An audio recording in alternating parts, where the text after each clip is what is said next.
आज हम आप लोगों को एक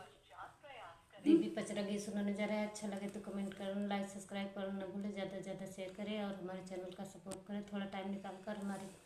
गाने को सुने और अपना प्यार दुलारा आशीर्वाद हम पर बनाए रखें।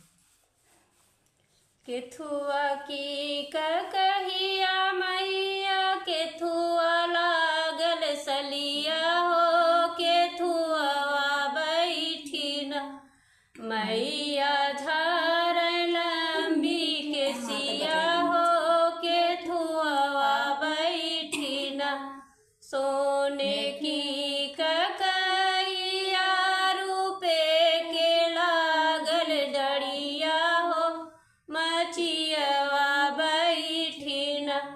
मैया झार लंबी के सिया हो, मचियवा बैठी न मैया झार लंबी के सिया हो, मचियवा बैठी न टूटी गईले सालिया, लचकी गईले डरिया हो, रूसल मैया न देख सोनरा के दुआरिया हो, रूसल मैया न भी